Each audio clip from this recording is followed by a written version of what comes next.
looks like we're starting to recover. That's the Cardano price. Let's look at the XRP price. Starting to recover. Recover is kind of a harsh word because it's not really that we dropped. We went up when the jobs numbers were released, and then we sank back down after some people took some profits, and now it's settling back in. Some interesting news that I saw earlier had some interesting news had looking like Solana, XRP, and Litecoin of all things uh, maybe the next ones to get approved for a maybe the next ones to get approved for a for what you call it an ETF. And so earlier today, while things were on a little bit of a downswing, I added to our portfolio, and of course Bitcoin. I think I added some XRP because it's really at a low price considering it's down off of its high of 340. So then I also added some Litecoin to the portfolio, to the base portfolio. If Litecoin's going to be the next one to get a ETF, we want to take advantage of that. So I threw that into the base portfolio. Litecoin's one of the OGs. It's been around forever. It just does what it does. It's basically a fork of Bitcoin. If you don't know what it is, you can go read about it. I think it might have been the third or fourth crypto. It's definitely. I mean, it's when I say all OGs, it was literally one of the OGs of the space. I think we keep continuing to march up, and Litecoin's a good one to throw in your just accumulation if you're stacking like me, where I have I use crypto.com personally, where you can set it up for direct deposit. I guess I could get a link and throw that in the description. I use crypto.com for direct deposit. So I have a portion of my paycheck. I have a portion of my paycheck goes everywhere. Very little actually goes into my daily spending account, which basically what ends up in what I call my daily spending account is what I spend on stuff, groceries and everything else. All my investments and bills and everything is taken out before it gets there. It's just my strategy to make sure the important stuff is taken care of first, like my investments. But one of those places is crypto.com. Crypto.com, I have a certain amount go into that account, and I have it set as a percentage. And the percentage, because my income fluctuates from payday. I have a base salary, and then I have commissions, and so I have a percentage of that go into crypto.com, and then every week I have crypto.com draw from the cash that's in the account, and it buys a series of cryptos. And I call it my stacking account. About once a month or every other month, I just did it yesterday for some. I go in there and I, send all of that over to my ledger, or my current ledger, because I've got several ledgers, and I get to the point where I have a ledger that is got to what I consider enough on it. And when I get a ledger that's got to what I consider enough, I take that ledger, I unlink it from my ledger wallet on my phone, and I get a new ledger and I start stacking on that. And that's strategic. I then, of course, copy all those wallet addresses to an app that tracks the amount that I have, so I can see the total net worth of all my ledgers. But what I'm after is not like I have a ledger around my neck right now. That ledger has very limited exposure to what I actually have. I have a very distinct system. Even on my leverage portfolio, the one we were looking at earlier, I take, I make my money on my leverage portfolio, I transfer it to the spot, and I keep it in the spot just in case I lose. I can re-enter, but then and it's like I call it a capping mechanism almost, or what's the other thing I call it? Stat Rake and stake. I rake a little bit off and I stake a little bit. And what I mean by that is I rake it off to my spot address. Staking in crypto has a completely different meaning, but for this particular purpose, that's the best word for me for it just rhymes and makes sense. But I rake it off. To my I rake it off to the spot wallet, and I keep it there. And then and I and I for example, right now I'm doing different numbers, but earlier in the year, every time I would get to 110 XRP in my leverage wallet, I'd take 10 of that and I'd rake it off to spot. Every time I would get to 150 in the spot wallet, I would rake 50 over to what I call my stake wallet. My stake wallet is my ledger around my neck.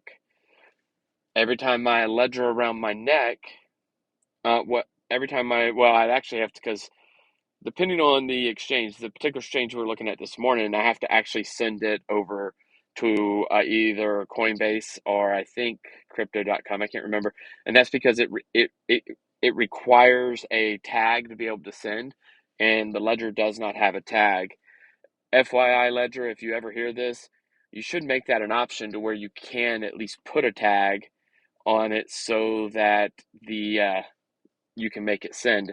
And if it is there, please hit me up with instructions because it's aggravating. But anyways, I have to send it. I send it over to the other location, and each one of them have similar rules. So I send it over to crypto.com, and like I said, where every month or so I pull everything off crypto.com and I send it over to my stake wallet. My stake wallet's the one I carry around my neck, and then of course every so often I put it into a permanent cold wallet. So I'm slowly but surely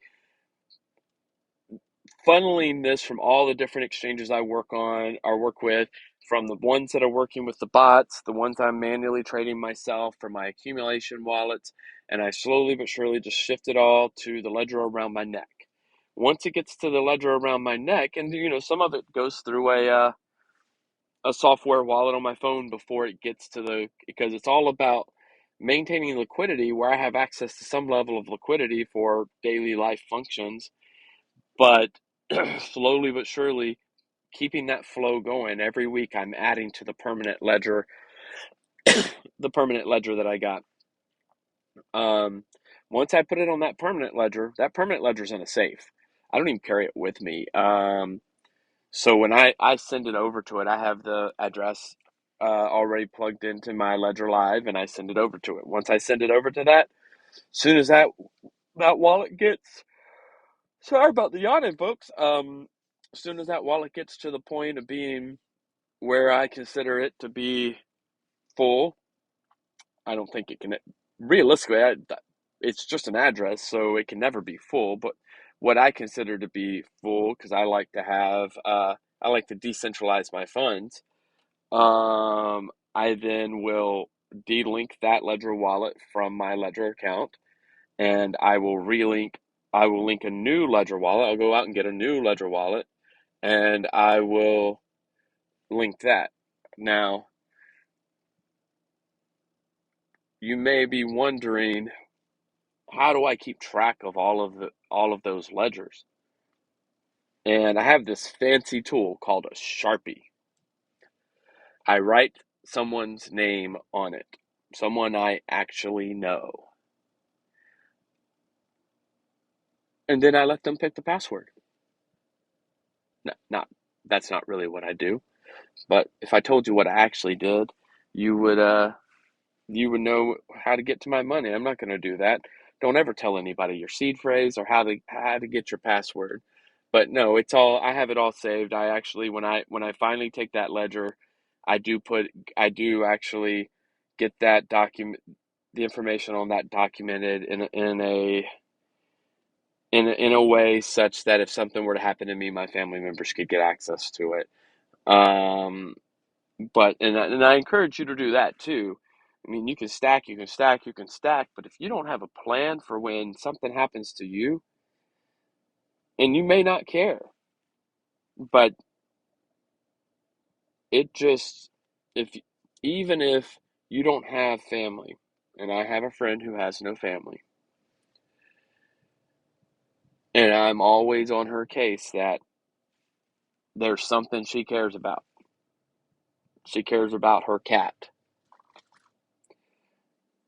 And I told her if you care about your cat, you either need to find someone who's going to take care of that cat if something happens to you and have a plan, or you go down to a local cat charity and tell them that you would like them to take care of your cat in the event something occurs with you. And she's, of course, 23 years old. Nothing's going to happen to her. I'm like, yeah, but go down there and talk to them, and then say that you're going to make the cat charity the beneficiary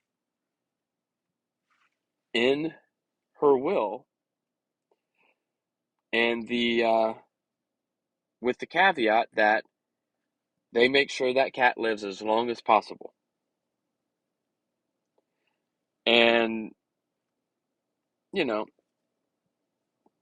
it's a little bit crazy, but you have everyone cares about something. It might be a banana plant in your backyard. You may like your banana plant. Then go find a farmer. Tell him you're going to give him everything you have as long as you take care of your banana plant. Whatever it is you care about, make sure what you care about is taken care of when you're gone. Because you know who you don't want to have your money? The government. Have you seen this scandal that's been going on with USAID? The government is a bad steward of your money. After seeing this whole scandal, I I'm I'm at a loss, to be honest. So as I've been watching what's going on here recently, I'm truly at a loss. Um, but as you can see, it looks like things are continuing down. Ethereum is down to the 90 or 26 range. Um, Cardano's holding its own. Solana's holding its own. Link is bouncing back. XRP. I wonder what the deal is with Ethereum. I mean, Ethereum is it's relatively flat this season. I wonder if there's some manipulation holding this down to get people discouraged with it so that they'll start getting rid of their Ethereum, or so that then when they stop suppressing it, it goes up. That's an interesting theory. I got another theory I'm gonna flush out here. Um, Conspiracy theory. Not really. Sometimes my theories are conspiracy theories, but we're going to see. Let's do L. Let's do USD. We want Coinbase Litecoin. I picked this for a reason. We're going to go up to a weekly chart if I can. There we go, 1 week. And let's get rid of this moon cycle. The moon cycle is good for certain things, but um, okay, let's rotate this for a minute. I'm sorry if I make you guys dizzy. We're going to turn that moon phase off. Okay. Let's change this chart to logarithmic so I can scroll back further. I heard an interesting thing from a guy the other day that Litecoin is his signal that the top of the market is in, because it always gets when it always spikes up to 200. But see there, it's at 300. Maybe I can't remember what number was. He said when it spikes, that lets you know that the market's going to go down. But so we're looking here. Litecoin stayed way down here in this range here until the 2017 market. Then it went down. Let's get the time frame. December 2018. So when it should have hit the bottom. Then it worked its way back up to 2019. Then it went down again through 2020, and then it started to go up in February of 2021, really, where it took the first, that was before that double top, and then it came back. Then you had the second top. And Litecoin has been just hovering right here ever since. I mean, it really doesn't even look like it came too far off of its high there. If you look, I mean, it went around 300, and then it came down into the 50s, and it stayed down here in the 50s ever since.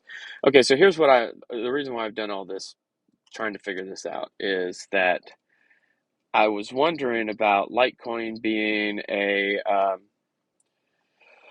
what I was wondering is, was there some suppression of Litecoin over this time, and then it pops? So basically did it follow the cycle? But it appears that it followed the cycle. And truthfully, 3x from where we're at right now with Litecoin is probably going to be the top end of the cycle this time, unless that ETF gets approved. That ETF gets approved, we're going to see all kinds of hell break loose in the Litecoin world. Let's see. I want to share that with, don't go away. Stay tuned for the next edition of, wait, is it? I'm trying to send this over to, well, it's not happening, so we just won't worry about that. Long story short, I think we've got this thing tied up. It could go up 3x, and we'll see where we go from here. Just wanted to pop on here and kind of talk about what's going on in the market. Let's see what the DXY is, since that just showed up. Yeah, so the DXY, this is not, let's go into the lower term time, that hourly time frame we were on earlier with the other thing. Yeah, okay. And that's what's keeping that. So look at that chart right there. I'm going to take a screenshot of that. We'll flip back to that in a minute. Now let's look at that Bitcoin chart. Let's go to the watch list. Let's get our Bitcoin chart. Ploop. Look at that. Oops. Now, if we, done. So that looks like almost an inverse of that DXY. See how the DXY is going up? Bitcoin's going down. Bitcoin went up this morning, then down, and it's fighting the DXY. Oh, DXY went up. It's kind of, they're actually much more here in this little block right here. They're almost opposite, but the actual initial reaction, well, let's look at the time frame though. That's Wednesday. Make sure I'm looking at the same time frame. So, okay, this is,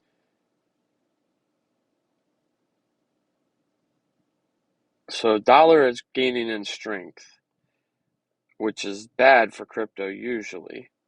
And there we go. That's the story I was looking for. See, Bitcoin going down, but the dollar is going up. So the story here is not crypto going down. It's actually this new administration strengthening the dollar. I wonder if there's something else that occurred that made the dollar get stronger, because unemployment or job creation being less than expected is not good for not good for the dollar usually. But who knows? I have to get up there and get in front of the computer screen. I'm back at my place here. I'm gonna go up, get in front of the computer, and we'll see what's going on. I'll talk to y'all later.